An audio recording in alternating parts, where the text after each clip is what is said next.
আসসালামু আলাইকুম, আমি doctor Mohammad Nasif Hasnat, intern doctor, PMCH. Case study 2 ভিডিওতে আপনাদের স্বাগতম। রিয়ামণি, 15 বছর বয়স, বাসা রাজশাহী। সে সুস্থই ছিল, ভালো ছিল, এবং হঠাৎ করে একদিন তার প্রচণ্ড জ্বর, এবং জ্বর সাথে মাথা ব্যথা, চোখের পিছনে ব্যথা, এবং শরীরের মাংসপেশিতে ব্যথা, এবং জ্বর অনেক বেশি হয় এবং তার মাংসপেশির ব্যথায় অনেক বেশি হয়।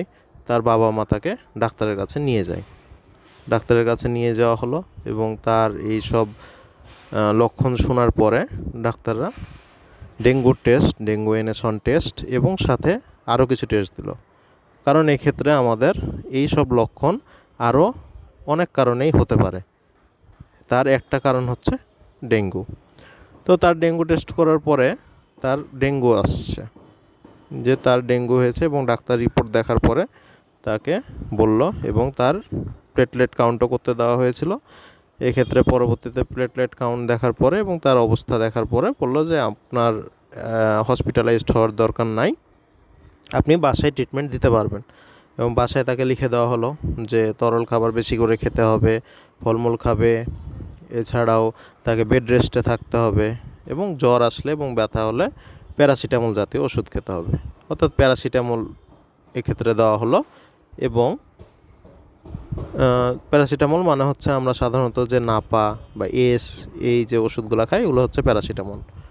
তো দেওয়া হলো এবং পরবর্তীতে সে রাতে নিয়ে আসা হলো, এবং রাতের বেলা তার ব্যথা পুরোপুরি সারল না।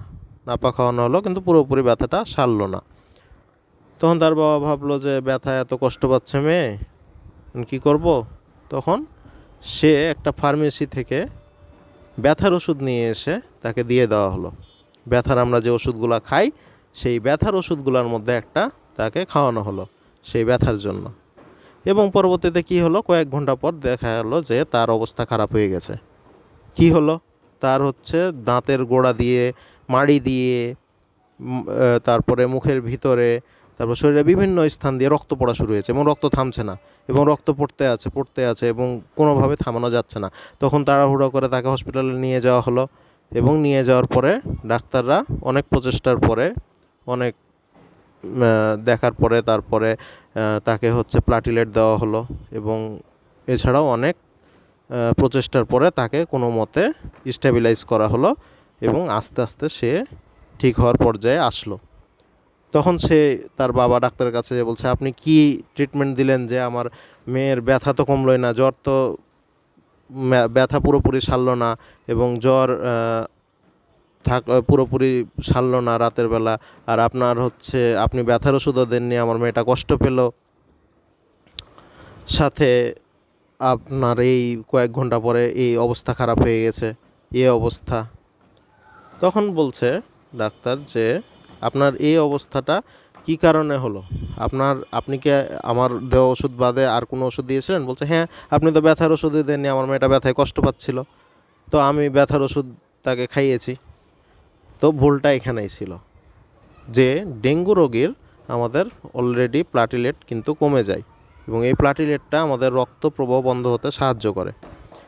এবং এই সময় যদি আমরা প্যারাসিটামল বাদে অন্য যে কোনো ব্যথার ওষুধ দিই, তাহলে এটা প্লাটিলেটকে আরও অনেক কমিয়ে দেয়, এবং আস্তে আস্তে এত পরিমাণে ব্লিডিং হতে পারে যে আপনি মারা যেতে পারেন। তাহলে আমরা কি বুঝলাম? যে আমাদের নিজে নিজে ডাক্তারি করা চলবে না সব ক্ষেত্রে, আমাদের কোনো ক্ষেত্রেই চলবে না, আমাদের ডাক্তারের পরামর্শ নিতে হবে। আমরা জানি না যে কোনটার কারণে কি হতে পারে, এটাতে আমাদের অজ্ঞতা আছে, যার কাজ তাকে করতে দিতে হবে। এবং আমাদের যেহেতু এখন প্রতিদিনই শোনা যাচ্ছে যে ডেঙ্গুর কারণে আমাদের 5 জন, 6 জন, 7 জন, এমনকি 15, 10, 15 জন করেও মারা যাচ্ছে, তাহলে আমাদের ডেঙ্গু নিয়ে সতর্ক হতে হবে। ডেঙ্গুর বাহক সাধারণত আমাদের যে মশকি এডিস ইজিপ্টি এবং এডিস অ্যালবোপিক্টাস, সেটা সাধারণত সকালে বা বিকালে কামড়ায়। সো আমরা দিনের বেলা আমাদের আরও বেশি সতর্ক হতে হবে, দিনের বেলা মশারি টাঙাতে হবে, রাতেও মশারি টাঙাতে হবে। এছাড়াও আমাদের আশপাশে কোনো জায়গায় পানি জমতে দেওয়া যাবে না, পানি জমলে সেখানেই মশকির বাস হবে। তাই আমাদের এক্ষেত্রে পানি জমতে দেওয়া যাবে না কোথাও, এবং আমাদের সর্বদাই মশারি ব্যবহার করতে হবে এবং হয়ে গেলে আমাদের যদি ডেঙ্গু ধরা পড়ে তাহলে সেক্ষেত্রে আমাদের প্রচুর পরিমাণে তরল খাবার খেতে হবে, ফলমূল খেতে হবে এবং আমাদের এই প্যারাসিটামল জাতীয় ওষুধ বাদে আর কোনো ওষুধ দেওয়া যাবে না, অর্থাৎ ডাক্তারের পরামর্শ বাদে অন্য কোনো নিজে নিজে ডাক্তারি করা যাবে না, না হলে এটা কিন্তু আপনার আপনজনদের মৃত্যুর কারণ হতে পারে। তাহলে আমরা সবাই সতর্ক থাকি, সুস্থ থাকি, ভালো থাকি ইনশাআল্লাহ। আল্লাহ হাফেজ।